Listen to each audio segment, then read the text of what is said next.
Previously on the all-new adventures of the Doctor Who Book Club podcast. Okay, I think this is where we find out what we're going to be reading for next month.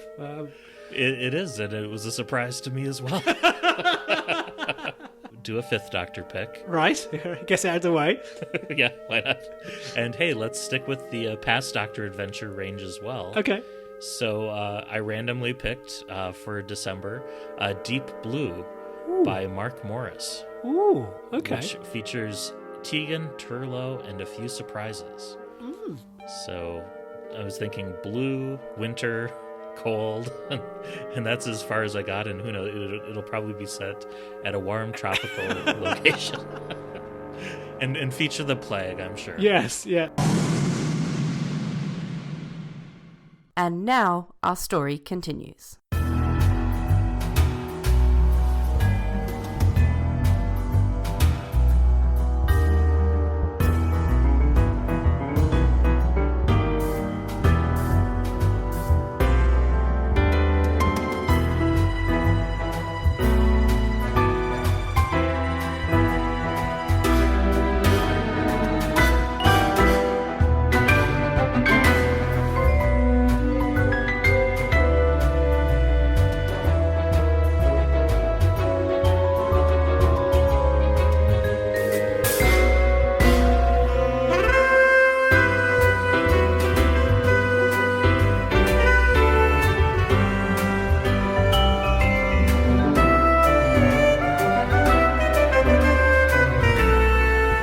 Welcome, everyone, to the all-new adventures of the Doctor Who Book Club podcast. This is Matt in Minnesota. Chris in South London. How's it going, Matt? It's going pretty well. Happy December, Chris. How are things going with you? Yeah, it's okay. It's snowing, it's winter up here, so yeah, but still, it's snowing. It's been bitterly cold, but we have Doctor Who. And we have no snow, and it's unseasonably warm here, so... Oh, okay. Yeah, no, it was below freezing yesterday at the football. Oh, wow. At 3:00 in the afternoon, it's like, okay, this is cold. So, yeah. And yeah, we have Doctor Who on the air, so we're recording this a little bit early, and we're, 2/3 of the way through the flux now? Yeah, we've watched up to episode 4. Same, yeah. And so Yes. what is your take on it so far? I'm enjoying it. I was a bit nervous after the first episode because we were setting a lot of hairs a-racing. I was like, how is this all going to tie in? Yeah, and the third episode lost the casual Who viewer of the household who decided to kind of like wander off and do other things and let me know if anything important happened. But last week's episode 4, Village of the Angels, was fantastic. I think we've had 2 of possibly the Chibnall era's strongest episodes. So that and the Santaran episode. Yeah, I am enjoying it. I am curious as to where it's going. I kind of hope that the speculation about who Belle's baby is going to be is off the mark. So I don't know whether you've heard that speculation. Yeah, I mean, I've heard lots of speculation around that, but yes, yeah, I'm hoping that it's nothing to do with the Doctor. Or yes. Yeah. I guess for me, I really have been enjoying how epic and broad the story feels.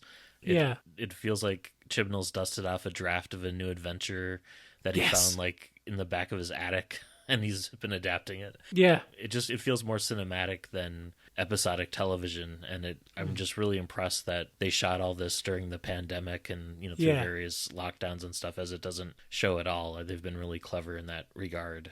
That said, there have been times where I've noticed if it's been indoors, it's like, we only have like 4 people in this scene. Oh yeah, and we're all spaced out. Yeah. Yes. Yeah. And I really liked, my favorite 2 have been the Santaran one and Village of the Angels. And yes. Really liked especially how Village of the Angels had almost like a Hammer horror sort of vibe throughout. And felt Chibnall did a really good job of connecting the dots and tying together all the different aspects and attributes of the angels and like seeing them all together. It was really effective. And that cliffhanger, I think, is going to be one of the iconic moments of this era of the Doctor turned into an angel. Yeah, we still have to see how it resolves. Yeah. I mean, I think my only criticism is that most cliffhangers are kind of like resolved in about 30 seconds flat. Yeah, I'm hoping it takes most of next episode to resolve that, but yeah, we'll see. Yeah, we'll see. And I really like the Jericho character as well. I thought he was really cool, both him and Claire in that episode. Yeah, so maybe we might finally have Kevin McNally, if not joining the TARDIS crew, or at least having kind of spin-offs, because he was previously Hugo Lang in the Twin Dilemma. So, yeah, and I love Dan. Yeah, he's been a real surprise. I didn't know if I was going to. I also love how Liverpudlian it is. Because it really has been leaning into the Liverpoolness of it, which is fantastic. I mean, Liverpool is a city that I kind of know, but don't know as well as Manchester. But it's just, it has been fantastic. I mean, Dan feels far more of Liverpool than many Doctor Who companions have been of where they've come from, with possible exception of, the only one I can think of would be like Ace and Perivale. But even then, Perivale's not quite as rough as the Seventh Doctor era would have you believe. I was quite surprised when driving through it as a kid. It has been good. Though I am nervous. We seem to have like a Star Trek rule of kind of like the even episodes are great. So. Yeah, although I thought the first episode started off strong as well. But yeah. The third episode for me was definitely the one that dipped in quality maybe the most, and it was still exciting, and but it was kind of like the explanatory exposition episode in a way. I did think that it would have possibly lost you kind of like BBC One Sunday night viewer if such a creature exists anymore, but we shall see. And it also seemed to like take the most, I think, from his previous season story, Can You Hear Me? Exactly, where it's almost like a retread of that that storyline. But I'm enjoying the ride, and I'm excited to see. I mean, you listener probably know how it resolves, unless they're doing some sort of cliffhanger to the first special or something. Which they will be, though, I'm sure. I hope not. Oh no, I want it to be self-contained. I suspect that Flux will be dealt with, but I'll be amazed if there isn't a cliffhanger that leads straight into New Year's Day. I'll be very surprised. Yeah. Well, I'm hoping for another gap of time where we can fit in a couple years of adventures with Dan and Yaz, but maybe. Yeah, I don't know. We shall see. We shall see. And have you seen the Next Time trailer for tonight? I have, in terms of who's returning. Yes. I'm very excited, yes. Yes. And someone who obviously has connections to the book we're going to be discussing today. It's true, yeah. Yes. This month's book for December is Deep Blue by Mark Morris. Yep. And we'll be talking about that shortly. But before then, a little bit of book news to share. Yep. We have 3 new Target novelizations showing up on Amazon for next year. And we're not sure what stories they're going to be yet. I think it's safe to say that they'll all be, new series adventures, because we have the entirety of the classic series novelized now. But although I would like to see the audio-only Targets that David Fisher published actually, done in paperback form. And there's also a new version of An Unearthly Child that was recorded but never released. But from the new series, I would love to see some more of the two-parters novelized, like maybe Zygon Invasion, Zygon Inversion. What are you hoping for in terms of? I wouldn't be surprised if it's Flux. Now, how would they do that? Would it be 6 individual volumes like The Key to Time was, or would they maybe go the Dalek Master Plan route with divided into 2 parts? I don't know how much story. I don't know. I mean, I think maybe they do like master plan type thing, which certainly for me as a reader worked. Yeah, I don't know. I think it will be kind of Jodie centric.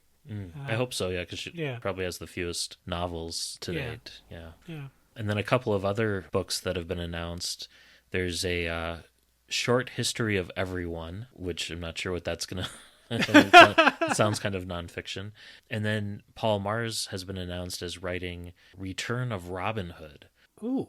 Which I'm wondering if it's part of that Oz Camelot line that they started last year, or maybe it's a follow-up to Robot of Sherwood or something else.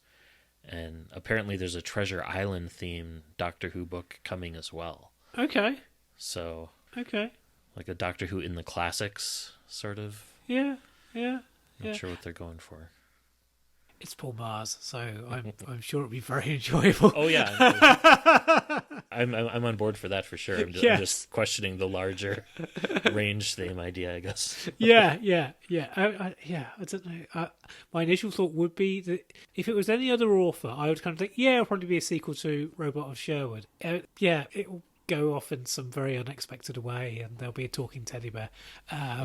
So. Oh. Yeah. Paul Mars has now become an author who I will just buy his stuff kind of like sight unseen. And and I was like, that's fine. I'll get that. I'm sure it'll be interesting. Shall we move on to show and tell? Yes, let's. So what do you have for us this month, Chris? So this month, and I don't think I've done this one before, is a YouTube channel called Who Culture. Okay. Which does it's a series of YouTube videos, mostly about sort of like 10 minutes or so long. They're often kind of like list type things of like 10 Doctor Who moments that broke the fourth wall, and also things like 10 things that Russell T Davies needs to do, and 10 most controversial Doctor Who episodes of all time. They reference things like Big Finish, as well as kind of like going into the classic series. And the fourth wall video referenced the Dalek Master Plan. It's the Feast of Stephen moment. Yeah, exactly. So it's done by fans with knowledge and with care. I don't agree with every opinion that's expressed. But yeah, it's an interesting series of videos. So in the Breaking the Fourth Wall one, do they include the asides from Caves of Androzani to camera? I haven't finished watching it, but it does include the Invasion of Time, and not even my sonic screwdriver can get me out of this one. So So potentially, I wouldn't be surprised. It does go for some kind of like deep cuts. Very cool. Yeah, a fun series of videos. So sometimes, if I have like 12 minutes to kill, I'll kind of go and have a look on YouTube and see if there's anything new that's popped up. They've been doing like half-hour reviews and breakdowns of each of the Flux episodes. I've not watched those. That's great. Yeah, cool. What have you got, Matt? Well, I was going to talk about the recent Galaxy 4 animation, but I'm changing it. I'm going to talk about, and this is very tangentially related to Doctor Who, but the Mystery Science Theater 3000 Time Bubble Tour that is currently touring through the United States through February, optimistically. And it features Emily Marsh, who plays Emily Connor, who's the first woman host that the show has had. And she's going to be featuring in the upcoming season 13 that's currently filming. And you're guaranteed at least 2 Doctor Who jokes if you attend it. And the movie that they riff is called Making Contact, which is by Roland Emmerich, and it's from 1985. And it's a ripoff of, like, you put Goonies and E.T. and a little bit of Chucky in a blender, and you get that movie. And there's an English version, and it was also filmed in German, and the German version is 22 minutes longer, but they riffed the English version. Okay. And it was quite fun, and there's even a scene with Darth Vader and the Millennium Falcon. Right. I could see why they possibly couldn't get the licensing rights for this for like an actual episode of the series, given there's so much like 80s content in it. That Starship Enterprise shows up at one point, but it's quite a bizarre movie if you've never seen it. Okay. Yeah. It sounds like the is it Turkish Spider-Man or Turkish Star? I can't. Yeah. Anyway, in the 80s and stuff, you would have some interesting international bootleg things of people that are brand. Oh, Indian Spider-Man. That's what I'm thinking of. Have you ever watched Indian Spider-Man? I've seen clips of it. Yes. At the Alamo Drafthouse. They'll show before superhero movies sometimes, but Interesting. But yeah, it was a fun event, and if you get a chance in your stateside and they come to a town near you, I highly recommend going. The theater was, I think, at half capacity, and mandatory masks and proof of vaccination required. So Okay. it felt relatively safe inside, and we sprung for like the VIP experience, so we got really good seats and got to go to the Q&A and get our picture taken with them and stuff. So Cool. in a socially distanced manner, of course. Yeah. But yeah, it was a lot of fun. Yep. And it was kind of the first event that I've done in like probably about 2 years. So, in terms of getting out there. And well, I suppose I went to Convergence and stuff too. But yeah, first sort of theater sort of thing. Yeah. I accidentally went to a concert, not at all Doctor Who related, last week. I say accidentally because it was a ticket for something that I'd bought in 2019 and it kept on getting postponed. And everyone was encouraged to wear masks. And there were, I think, about maybe 20 of us wearing masks. Yeah. Yeah, if it hadn't been the performer's last ever gig, I might have possibly waited a bit. Yeah, we're still kind of in that period where it's like it's a balancing act, right? Of trying to go out and still have experiences. Yes, and a dear listener, we are recording this about sort of 4 days into the reign of Omicron. Yes, let's see how December goes, eh? Let's read a book about a infection. Yes. So this month we're reading Deep Blue, which was published in March of 1999 and is set between Warriors of the Deep and The Awakening. Yes. So it features the Fifth Doctor, Tegan, and Turlough. Yes. And it's written by Mark Morris. Who my wife is currently stuck in a conference centre with as we record. Bizarrely. And that would be at the annual Ghost Story Fest. Yes, one of the guests. Yes, yeah. And not to be confused with Mark Wright, who at first I was thinking Mark Morris and Mark Wright were the same person. So Mark Wright is the sometimes writing partner of Cavan Scott. Okay, But, yes. Also writes kind of more horror-centric fiction for Doctor Who. So Mark Morris has written 4 stories for the main Big Finish range, or 4 1/4 if you count. One of them was like a one-parter. He's written a Torchwood novel, 2 new series adventures, so both Forever Autumn and Ghosts of India. And he's also written The Body Snatchers for the 8th Doctor range, and has a short story in the Tales of Trenzalore collection. And outside of Doctor Who, he was editor of a recent short story collection of horror authors called Beyond the Veil and After Sundown, and the forthcoming Close to Midnight. And he's also written the Obsidian Heart series, which starts with The Wolves of London. So quite prolific, I think, in the horror space. Yes, yeah, he is very much an acclaimed horror writer. And I remember when he was announced as one of the first few authors of the 8th Doctor adventures, there was a lot of excitement in fandom at the time, and not a lot of surprise that he was handed, shall we say, a very Philip Hinchcliffe style story for his 8th Doctor debut. This book has a slight horror tone to it, doesn't it? That was an understatement. I know I kind of picked it on the fly. And I was like, yes. Oh, let's read a book about body horror for Christmas. Why not? So it's a very 2021 Christmas, isn't it? Yeah, if you liked the Doctor Who special last Christmas, I think it's fair to say you like this one. Yes, it's true. And this is organized into 4 parts, which is a strike against it because you know how I like my short chapters. But I do like it when a story is organized and kind of maps cleanly to a straightforward 4 or 6-parter. And the 4 parts are called Seeing Stars, Breaking Out, Falling Prey, and Changing Times. So I don't know if you'd call those Hartnell-esque episode titles, or they're always like comic book story titles, maybe, or something. But yeah. And Mark thanks Paul Ty for information about boats, and David J. Howe for information about families. I don't know what that reference is to, but.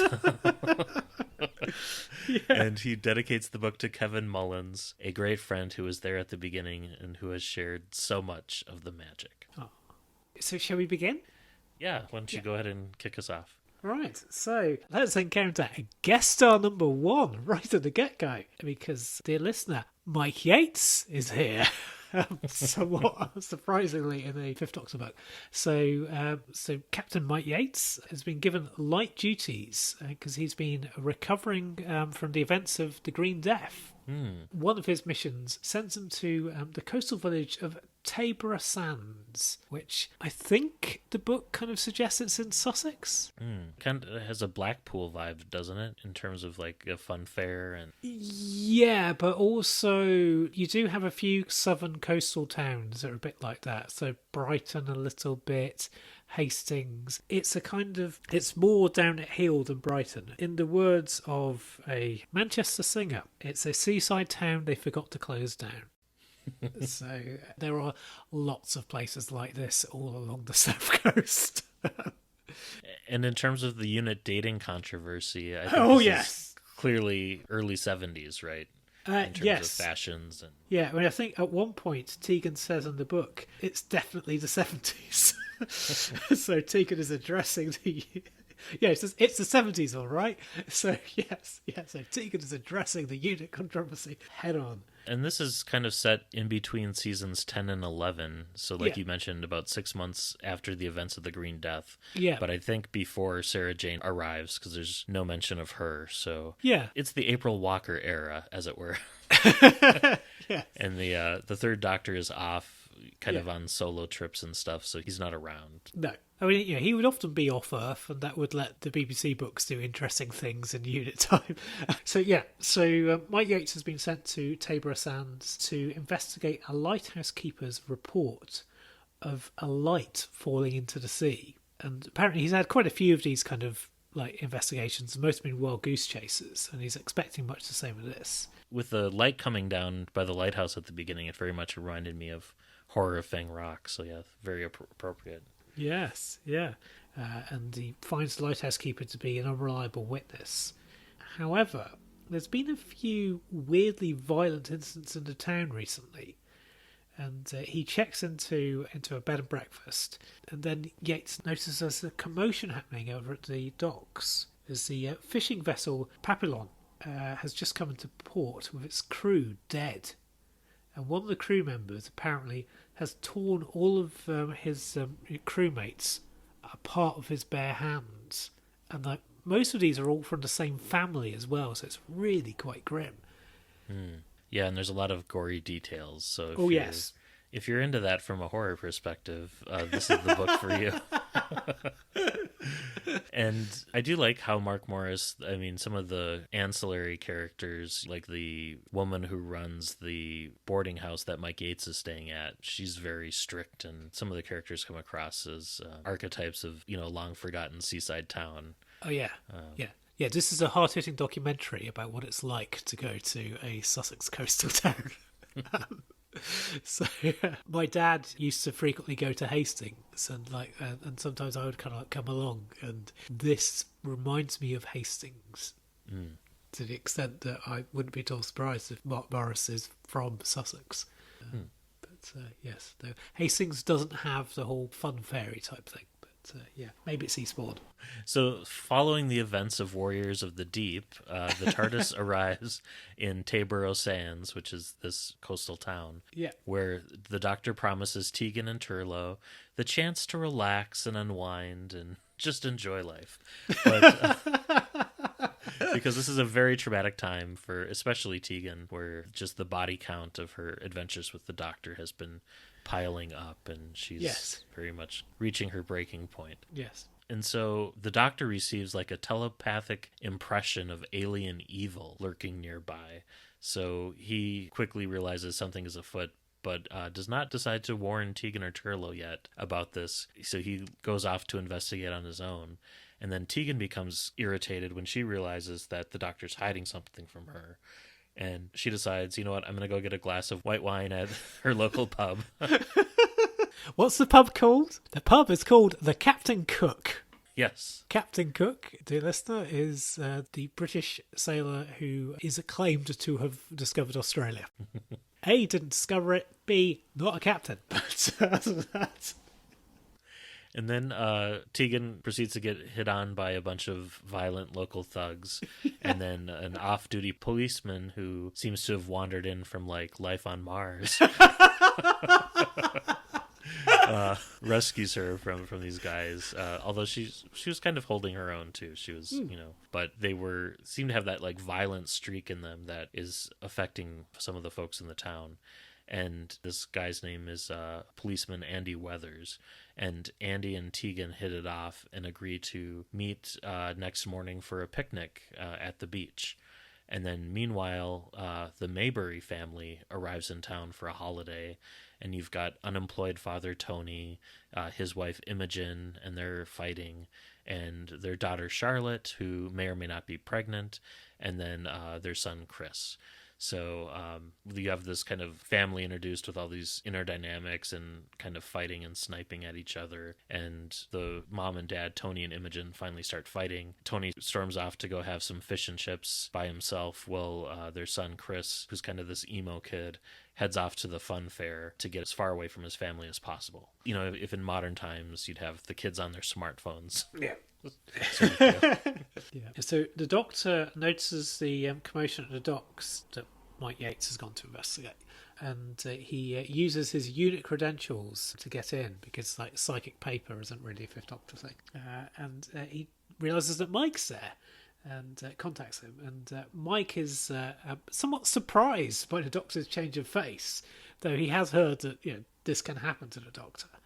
And the Doctor also kind of like tries to sort of say, look, I'm coming from later. And yeah. When the Doctor tells them about his telepathic contact, Mike decides to call in reinforcements. At which point the Brigadier arrives with a squad of unit troops, including Benton.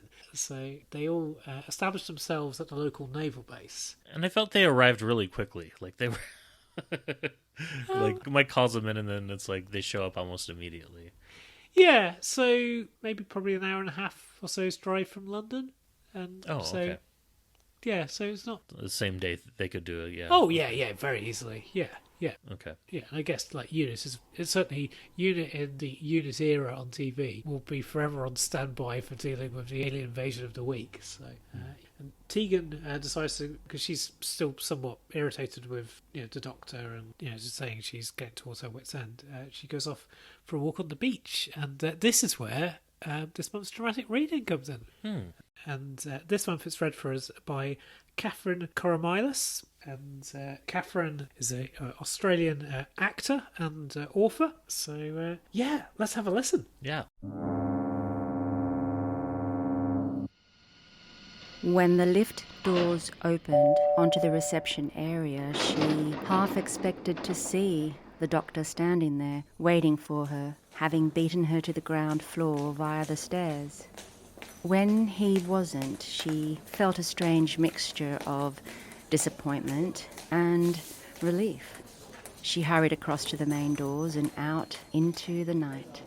Andy was nowhere to be seen, but maybe that was a good thing after all. Tegan had enjoyed the sheer normality of the evening they'd spent together, but perhaps what she really needed now was time to think, time to sort out the confusion in her mind. Should she leave the Doctor and try to pick up the threads of her life again? Rather than simply taking a holiday or visiting her grandfather, should she break her ties with him once and for all? There was a part of her that craved the kind of normal human interaction she had experienced tonight, and a part of her that told her she should grasp her once-in-a-lifetime experience of life aboard the TARDIS with both hands and wring from it what she could. She was travelling around the universe in a time machine, for Christ's sake. She was experiencing and seeing things that the vast majority of people could only dream about. In that respect, she was mad for even contemplating giving it all up. But wherever they went, they found trouble, danger, death. She walked along the promenade until she came to a flight of stone steps that led down to the beach. She descended carefully, holding on to the metal railing at her side, the roaring of the sea increasing like some vast animal excited at her approach. She knew she had reached the bottom only when her feet met a surface that was softer, more giving than stone. Despite the fat yellow moon and the craning pumpkin orange light of the street lamps on the prom above, it was too dark to discern where the sand ended and the sea began. The wind ruffled her hair as she began to walk and made her shiver slightly. It was chilly, but at least it might help clear the remnants of the alcohol which still befuddled her thoughts. It was unwise to make any decisions about her future now. She would sleep on it, think about it again in the morning. One conclusion she did come to, though, was that whatever was happening here, she would let the doctor deal with it on his own. She had no intention of breaking her date with Andy tomorrow. She came to a halt, wondering whether she ought to head back to the hotel. How long had she been gone? 10 minutes? It wasn't much of a statement, was it? About 500 yards away, moonlight was washing across a set of caves, their yawning mouths pooled with shadow. She would walk as far as the caves and then slowly back, she decided. Her ears filled with nothing but the foaming rush of the sea, she trudged unhurriedly towards them. Deep in the shadows, at the back of the largest cave, something stirred. Its spiny flesh rasped the stone wall it had been slumped against as it emerged from its fevered sleep. The smell that had roused it, coppery, pungent, and oh so deliriously, unbearably sweet, made it salivate, tremble, and jerk with excitement. It hauled itself forward to the cave mouth, its stertorous breathing audible only to itself beneath the constant frothing hiss of the waves, and it peered out. A woman was approaching along the sand, the wind plucking at her hair and clothes, her outline backlit by the moon. It was her blood that the creature could smell. It was beating off her in waves. As she drew closer, so the smell intensified until the creature was almost crazed by it. Slowly, it levered its body up on its 8 legs, tensing itself for the kill. Thank you so much, Catherine, for reading that. Yeah, Catherine does a lot of stuff about Stoicism. She does kind of like monthly sessions on Stoicism. So if you search for Catherine Koromilas on Tinterwebs, you can find her website, and Koromilas is Koromilas. So, yeah. Cool. Yeah, we'll link to that in the show notes. Yeah. So as we heard, Tegan was approaching this cave. Yes. Which had something inside it. Yes. But Turlough is kind of like following her and brings her back to the hotel and trying to smooth over the tension that's happening in the TARDIS crew. So you have Turlough as peacemaker, which is an interesting look. Yeah. and a word about the hotel. Oh, it is very evocative of British seaside hotels. It's quite dingy. And in kind of it's a funny coincidence, but the seaside hotel is named Lombard, and that's the suburban town of Chicago where Chicago TARDIS is held in nowadays, at the Lombard Hotel. Oh, okay. When this book would have come out, it would have been in the gap between, I think, Vision's convention and okay. And Chicago TARDIS was in Arlington its first few years, but right. That was kind of funny because it was like the Lombard Hotel, and it's like that's where Colin Baker is this weekend. So. Well, there's a lot of name references from other things that happen in this book. Some of them more subtle than others, so it would not surprise me if it was a reference to something in Chicago. But yeah, so Tegan and Turlough are back at the hotel. But later on that night, Chris Mabry, the son of the family that we were being introduced to earlier, staggers down to the beach to find somewhere to sleep. And so he's staggering near the cave where that creature was that was keeping an eye on Tegan. And it tears him apart, literally. Mm-hmm. And this creature is described as having like 8 legs and kind of scuttling about with sharp talons and almost like a scorpion tail. Yeah, it's kind of like a big budget version of the Macro, isn't it? Well, it reminded me of the Nikola Tesla's Night of Terror. Yeah. There was the scorpion creatures in that. Yeah. So more on them later. Yes. So there's a violent brawl that breaks out at the pub from earlier, and there was a guy who was stabbed to death with a broken liquor bottle, and when the paramedics remove his shirt, they find dozens of tiny black quills sticking out of the man's chest. And the doctor studies the body and attempts to analyze this. It's like almost like a jelly-like substance on the tips of the quills. And he's speculating that they might be dealing with a contamination in the water supply, or in just the water generally, which means that unit troops are in jeopardy due to the fish dinners they've eaten upon arriving. So potentially this could be transmitted through fish or through water, different sorts of ways with physical contact. So apologies, listener, for another plague-esque book. We can't seem to avoid these. Yeah, we're on a run. We have avoided books like, that are titled like Plague City. Yes. Or Sick Building, but... Yes. But the Brigadier attempts to contact Whitehall to convince them to quarantine the town, but the government is unwilling to declare any sort of state of emergency or lockdown. The more things change. And then the Brigadier realizes that he's starting to have trouble concentrating on the task at hand.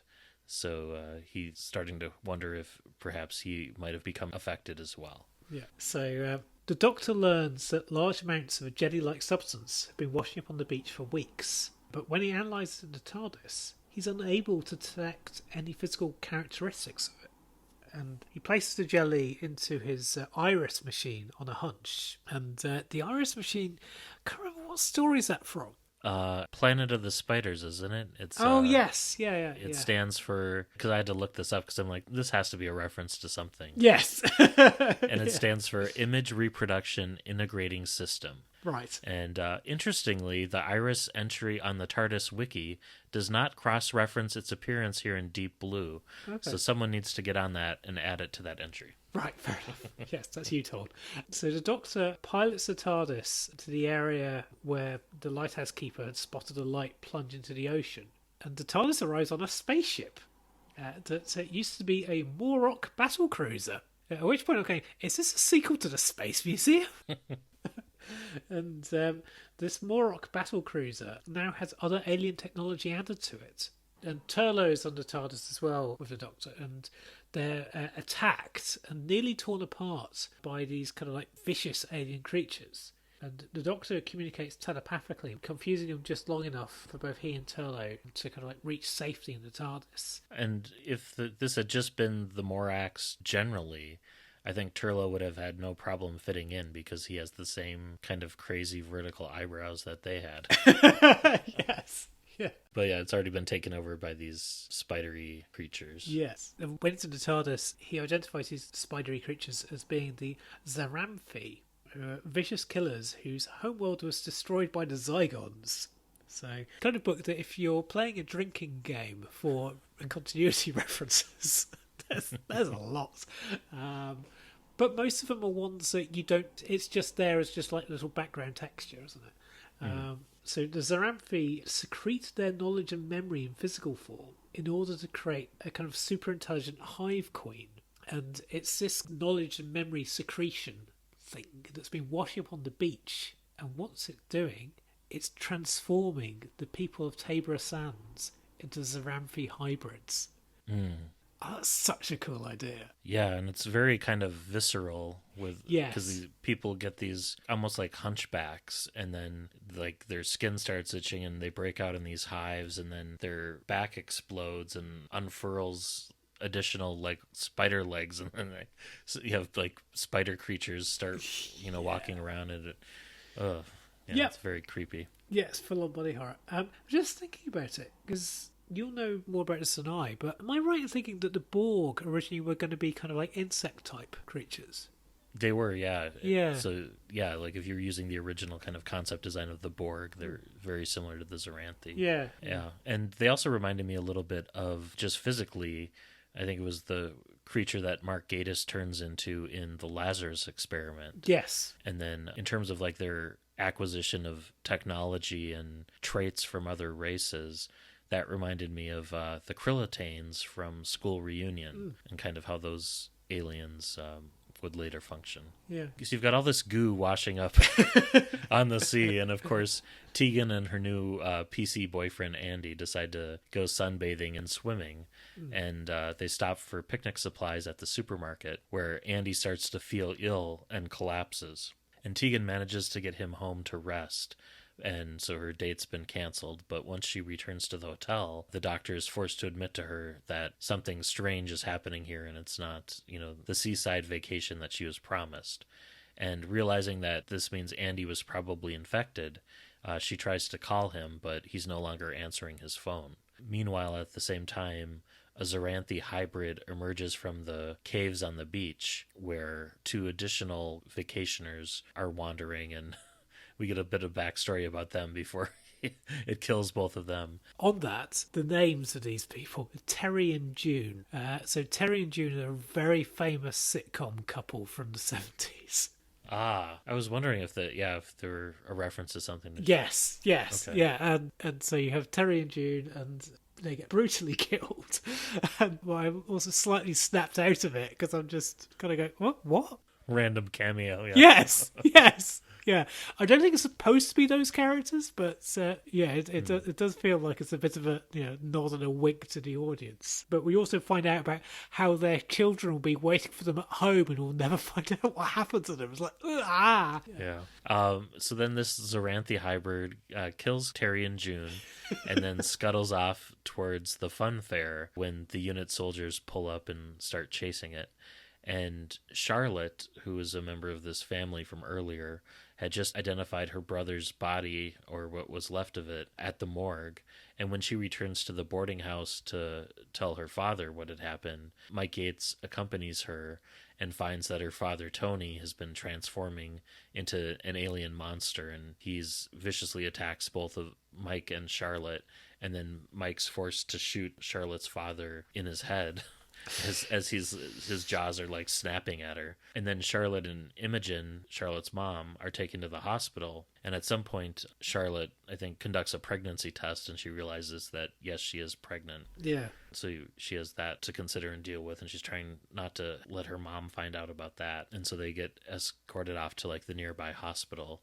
And then Mike goes back to the beach to deal with the aftermath of the Zoranthi attack, because you've got the latest victims there. And the doctor realizes that the Brigadier and the rest of the unit soldiers are also starting to transform into hybrids, kind of the early stages of it.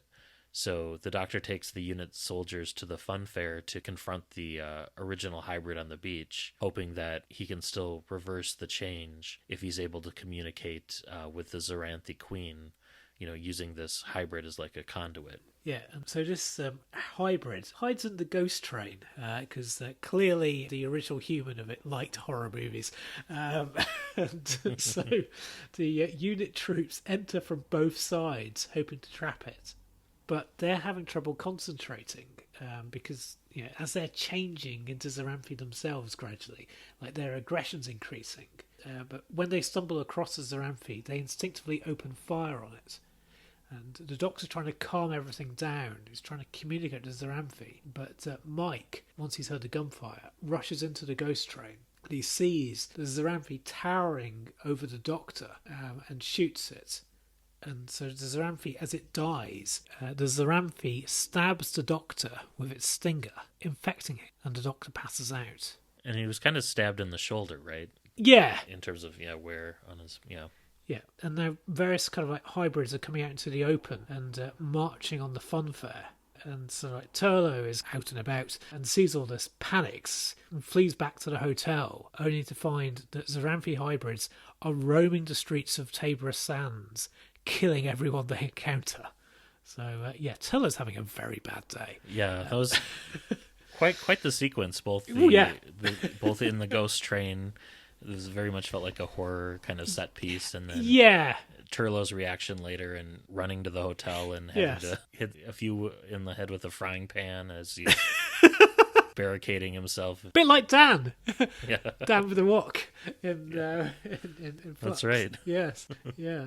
I mean, I do wish that we didn't have the sequence in like a ghost train or a fun fair. It just feels very cliched as a location. But the sequence itself is very well written. But I was just like, I just wish that we could find another place for that kind of showdown to happen. Yeah, and Turlough here very much is painted in kind of the shades of his original introduction, because I feel like he grows a little bit, as a person throughout his time on the TARDIS. Yeah. And certainly this is a far cry from how we had read about him, portrayed in the Earthlink dilemma, where he's, hero of the universe. But his portrayal here, I think, is closer to how he was depicted on television. Yes.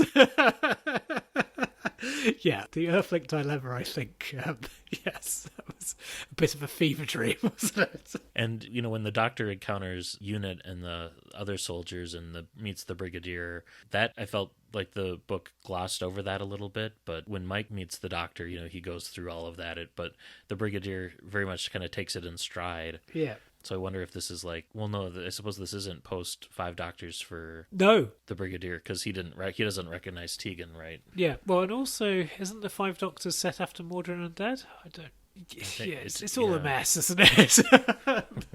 And we haven't mentioned like what the cliffhangers are, because this is divided into 4 parts. Yes. So each of the Doctor getting stung in the funhouse, that's the end of part 3, and I think about like how that would have made for a really good cliffhanger. Yes. On television. Yeah. So the Brigadier is slowly succumbing to his transformation, but Sergeant Benton is able to fight it off for a few minutes longer, and it affects everyone differently in terms of the speed. And Benton helps get Mike and Tegan to get the Doctor to safety. The Doctor at this point is, they're transporting him around in an ambulance because he's kind of in his Castrovalva kind of coma mode now. Which definitely gives the story more tension, right? Because the Doctor's kind of out of commission for this portion of it. Yeah. And Tegan insists that they stop to see whether Andy is safe or not. So Mike reluctantly goes into Andy's home and finds that Andy's been transformed into a hybrid. So Mike has to shoot and kill Tegan's boyfriend to save his own life. It's quite a vivid scene as well, because like Andy is attacking one of his neighbours and then comes and tries to rush Mike, and then they're driving off frantically and Andy's hybrid attacks the vehicle they're in. Yeah, and so Mike has to shoot him and then has to make a decision as to whether Tegan is in a mental state enough to drive. Yeah, it's quite vivid, isn't it? Yeah, and at this point, kind of in part 4, I realized that this book is as much Mike's story as it is Tegan's. Yeah. In terms of like the events of this story, I feel, at least to me, like they're contributing to Tegan's, decision to later leave in Resurrection of the Daleks. But from Mike's perspective, events like this and being first taken over by Boss in The Green Death, but then also to really be like the only human left standing who's not infected during a zombie horror film. Yeah. I feel like this builds on those traumatic events that lead him to the decisions that his character makes in season 11. Yeah. So Tegan seems to go into shock upon seeing all these dead bodies scattered across the town. Because, the body count in this is just really high. Yeah. I mean, not quite Final Sanction level, but it's up there. Yeah, well, because like Tabor Sands is big enough to have its own hospital, and it doesn't seem to be like with some little small towns you might have like cottage hospital, but I mean the hospital we're about to see, it's quite big. Yeah, it's like a regional sort of. Yeah.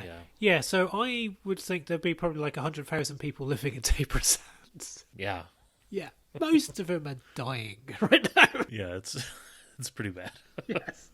So Tegan's able to reach the hospital, and her mind is flicking in and out of Xeranthe mode, where she describes like that person was killed because he has the early stages of cancer or something, and they're able to suss out like what's wrong with everyone. And she realizes that she's falling victim to the transformation. And some of the patients in this hospital have been able to seal themselves off in like the top floor quarantine area. And Mike is able to get the Doctor and Tegan in as well past quarantine before the doctors and patients realize that the Doctor and Tegan have been infected too. And here the Doctor's able to wake up, and he orders Mike to let him go so he can find a way to solve the situation. And he has this kind of like a little compact device that he keeps opening to check on calculations that are happening in the TARDIS. So he's set up like his laboratory with these samples, and he's getting analysis updates that are informing his take on the situation. Yeah, it's convenient. It's not something that we ever see again, I don't think. And I think about, like, okay, of all the doctors, who are the ones that are probably most likely to do, like, laboratory experiments and stuff? And to me, I guess the fifth doctor and maybe the third doctor come to mind in terms of that sort of, like, really analytical, try and find a cure sort of thing. Yeah. So I guess it fits both eras. Yes, it does. from that perspective. It does. So then Mike and Tegan stay behind within quarantine, and Mike is keeping an eye on Tegan, knowing that if the transformation overtakes her, he's going to be forced to kill her, like he has so many others in this book. Yes, and the patients are openly hostile, aren't they, the survivors, to Tegan? Oh yeah, it's very much like it reminded me of scenes from like 28 Days Later. Yeah. You know, where you find like the group quarantined off, Yeah. and with Christopher Eccleston actually, Yeah. leading that group. But it reminded me quite a bit of that. Yeah, and you can't blame them. Yeah. Yeah, so the Doctor is very much in the initial stages of kind of transforming into Zoranthi. But what this does is it gives him the ability to wander around the town without being hassled by other hybrids. Infected unit troops seeking out the TARDIS go to the hotel where the TARDIS crew have been staying and find poor Turlough hiding in his room. Bless Turlough. And he attempts to escape, but they track him down and force him to lead him to the TARDIS. And unfortunately for Turlough, the Doctor's already reached it and dematerialises. So the unit troops take out their frustration by marching Turlough down to the beach and starting to try to drown him. Yeah. It's a very, very bad day for Turlough. And there's a whole extended sequence where Turlough tries to escape, and he jumps across a narrow alleyway to like a neighboring Chinese restaurant, and he's like running through that, and then he hides under a car, and then Sergeant Benton's like face like sticks under the car, and he's like, "Found you," and it's like it's just quite an intense sequence. And then they decide to try to drown him, or I suppose infect him too with the water. Yeah, that's true. Their intentions are they're trying to kill him. Yeah. So back in the TARDIS, the Iris machine from Planet of the Spiders has completed its work, confirming the Doctor's suspicions that the transforming agent that the Zoranthi use is not chemical or biological at all, but rather is psychic. So it's the thoughts of the Zoranthi distilled into physical form. Which, okay. Yeah. Seems like an interesting take on it, I guess. Yes. But the Doctor returns to the Zoranthi ship, which by this point has come out of the bay that it was hiding in, and it's kind of parked itself on the beach and has ramps deployed and stuff. And he goes to confront the Queen. And he does so, and they have an exchange, and kind of reminded me, of like confronting the Borg Queen sort of deal. The description of the Queen, though, is fantastic, where it's saying that it's basically free-flowing liquid gas with kind of like these iridescent patterns constantly swirling within it. And it says, it oozed and curled above and in front of the Doctor. Aspects of the many different races whose minds it had absorbed over the years, forming briefly within the malleable stuff of its being, as if attempting to break free before sinking back into the flux. And like the Doctor sees eyes and claws and mouths and kind of like hints of limbs. It's like, different humanoid features coming into shape briefly. Yeah, it's creepy stuff. So then the Doctor pulls out a vial of what we later learn is ordinary tap water and starts drinking it. And through the force of his own willpower, he's able to reverse the infection. Because I guess, he believes in that more strongly than the mind that's controlling the Zoranthi. Just showing what a powerful telepath he is. So he's able to reverse his own infection completely, and then convince the Zoranthi that he holds the power to destroy them. And he has another vial of, again, ordinary water, which he chucks into the Queen, and she's convinced that it's real and has thought and form. Therefore, it starts infecting the Queen and eating away at her from the inside. And then this causes the Zoranthi to withdraw their mental influence from their victims and retreat to their ship and flee Earth. And this part I was a little confused on because, the victims that weren't fully transformed and didn't, have their backs explode with spider legs and stuff, their infections go away. And so like the Brigadier and the unit troops and stuff, the hives slowly disappear. But I think for the ones that had changed into Zaranthe, like I think they're dead. I don't think they're... Oh, I thought that some of them turned back, but... I thought it was just the ones that hadn't gone fully, full hybrid. Yeah. But it's a little unclear, as to which way that goes there. But if that's the case, the body count's even higher. Yes. Yeah. So then the Zaranthe ship takes off, taking out some people on the beach on the way yes. who weren't able to get away in time. Yes. And they rack up a few more to their body count on their way out the door. We're nearly killing Turlough in the process as well. Yeah, he barely escapes. Yeah, because he was being drowned by the unit troops, and so he barely gets off the beach. And then Tegan recovers, fortunately, with no memory of what happened to her, but she realizes that she was taken over yet again. Yes, and so she makes some references to the Mara. And prior to the Brigadier, being able to see the Doctor again, he decides to depart, thinking, that that'll help smooth that wrinkle when it comes to modern undead, I guess. And he kind of leaves Mike to clean up the aftermath, and that's where the story ends. Yeah. Kind of ends abruptly. Yeah, but I guess also the Doctor's trying to make sure that the timeline is preserved, and is also aware that there is going to be a lot of mopping up to do. Literally. Yeah, literally, yeah. I mean, he tells the patients not to leave the hospital for a while until the unit troops give the all clear, because it's all very grisly outside. Mm-hmm. Yeah, in terms of witnesses to what happened. And, yeah. This would have to be explained of like a mass hallucinatory psychological break. I don't know how they would how would explain this. I don't know. I can see why you'd want to set a book in this era. There's a lot emotionally to explore and unpack, both with Tegan and with Mike. But this was just a tough read for me to get through. Yeah. It felt very draining. It's like, I've got to, here's another chapter of more death.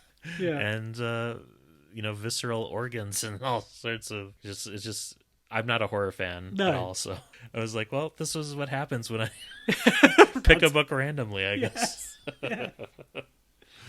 Yeah. What did you make of it?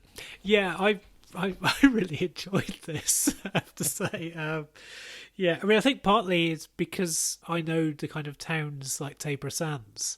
So actually, Camber Sands. It's very much it's a bit like Camber Sands. Which is also in Sussex, and it was where part of, I think it's a chase was filmed, and also Trial of a Time Lord. But yeah, I really did enjoy it. I mean, I think one criticism I'd have is that the people that have not appeared in other Doctor Who episodes in this are not amazingly well depicted. Because you've got, like, the Maybury family, and that's kind of it. I mean, Andy, Tegan's boyfriend, I mean, as soon as he appears, he goes like, yeah, you're going to die. Mm-hmm. Yeah, and lo and behold, he does. I think if we didn't have Unit, or we'd had less Unit, then we could have had a bit more time with some of the other characters, and so it could have breathed a bit more. But that said, like, the stakes feel pretty high from early on. Yeah, and it's a great Tegan story. It's a great Mike story. If you're a Turlough fan, you might be a bit disappointed because he's just basically running around panicking. But I did enjoy it. It's well written. I think it's very well written. Yeah, it is. Yeah, and I liked the scene, especially with Mike and the Doctor, where the Doctor's sort of recalling his future betrayal with Unit. Yeah, and just kind of giving him that extra look, kind of like, does this play into that decision, sort of thing. So I liked what Mark Morris was able to do with some of those moments. But yeah, to your point about the other characters introduced in this, it's like, okay, if you're introducing someone at this point in the book, it's pretty clear you're just building up some sympathy because you're going to kill them off in 5 pages or whatever. Yeah. And there was another name that I remember from the whole list of kind of like random... There's a Corporal Manning that appears. And like, that's going to be named after Katie, surely. I do wish we'd had less of the, in-jokes. In-jokes, yeah. But, I mean, does this feel like something that would have been done on TV? I mean, given how like 80s Doctor Who was so self-referential, possibly, but it certainly wouldn't have been anywhere near as gory as this. And also the Zaranthe would have looked rubbish, wouldn't they?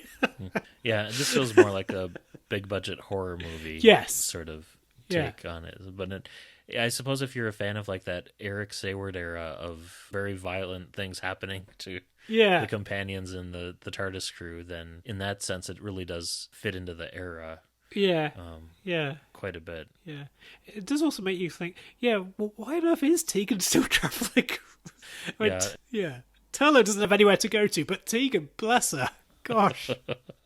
It was very depressing to kind of get into Tegan's headspace for so long because she's just contemplating leaving, and she's talking about, well, if I stay in this time, there's no guarantee that I'd be able to save Auntie Vanessa from the Master. Yeah. She's thinking through all of this, and it's just like, oh, you're kind of stuck. Yeah, which I guess is possibly one of the reasons why this is very much set in the 70s. Just so that Tegan doesn't have the convenient get out of I can leave here. I did enjoy this. I mean, I just found it really gripping. I mean, especially like when we're getting up to the hospital, the patients, and Yeah, I guess for me, if I was to score this one, it would be a 6 out of 10. Yeah. And I think that's more having to do with my personal response to it. Yeah. But I mean, it's a competent horror book. I think it's a little somewhat predictable in someone's going to get attacked here. And, Yeah, there's a lot of jump scares. Yeah, a lot of jump scares. But I mean, it's very competently done, I think. And so me, I'm giving it an 8. Okay. I think I would have given it a 9 if it hadn't been for kind of like the reference points to Terry and June. But yeah, if someone enjoys horror, and I'm not the biggest horror fan, and also especially if you love Unit, then I think even though obviously we've talked through the plotline, there's a lot of, I don't know if fun is the right word, but it's. I was going to say, I don't think there's any joy in this book. No, there isn't. But if you like Cronenberg body horror style, The Fly or John Carpenter's The Thing. Yeah, but there's such a strong sense of place as well. Yeah. Because it does feel like a Sussex seaside town. I feel like I'm doing a bad job of explaining just how strong, but it really does. Yeah, even if the book doesn't explicitly say Sussex, I think it does say Sussex, but it just feels like that so much. Yeah. And it's very dirty, kind of grungy 1970s. The tone of the time period comes through quite a bit as well. Yes. And some of that, I think, is, like you said, the town that's been forgotten. Yeah. It doesn't seem to mention Sussex at all. But, so maybe it's just in my head, but it does feel like it. So I'm sorry if you live in Hastings. I'm really sorry. Yeah, if you like horror, or if you like Tegan especially, or even Mike Yates, I think you'll get a lot out of this. Yeah. Well, shall we move on to listener feedback? Yeah, let's. Listen. All right. Doesn't look like we have any email this month, but you can email us at andwbcpodcast@gmail.com with your thoughts, and we'd love to read them out. Yeah. How about on Facebook? Yeah, so Facebook, our usual array of likes, but as I think I say every month, our action is more on Twitter, isn't it? So on Twitter this month, we've heard from Jared Cooper. He says regarding the book Asylum that we read for November, that he had completely forgotten about the essay at the end of that novel. So thanks for the reminder. Is he being sarcastic? I couldn't tell. Yeah, I don't know if I ever want to be reminded of that essay ever again. Dear listen, there's a few points that are raised in that essay that we thought we'd best not mention. We also heard from Keith Say, 50DW50 on Twitter, thanking us for the Asylum podcast. He says he's never read the book, and now he really never will. So glad we could help you with that decision, Keith. We read it for you, so you didn't have to. Yes. But this one, do read this one.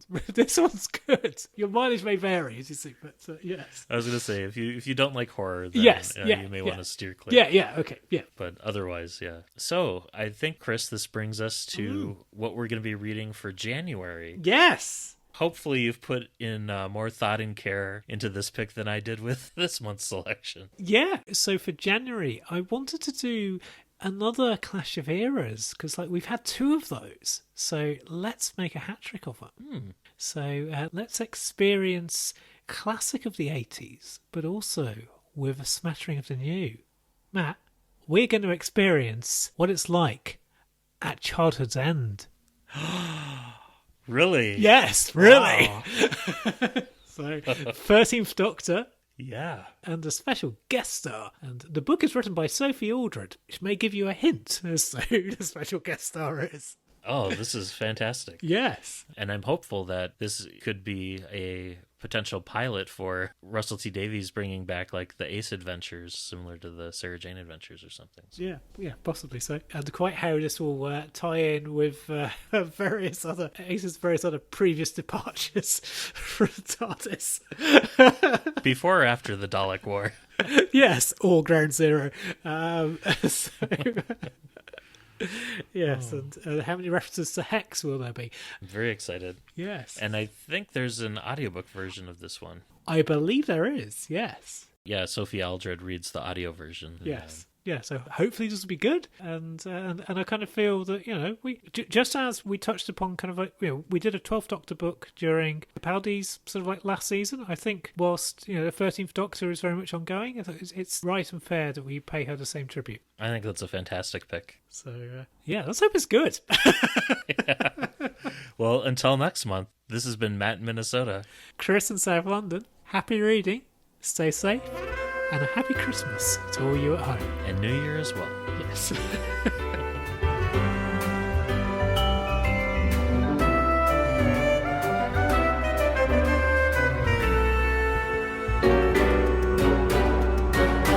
Thank you for listening to the all-new adventures of the Doctor Who Book Club podcast. Special thanks to George C. Music for use of their song Doctor Who Theme Swing Jazz Version. You can follow us on Twitter at ANDWBC Podcast and like us on Facebook. Help other listeners to find us by leaving a rating or review on Apple Podcasts or your podcatcher of choice. You can contact the show by emailing your thoughts to andwbcpodcast@gmail.com. And until next month, happy reading.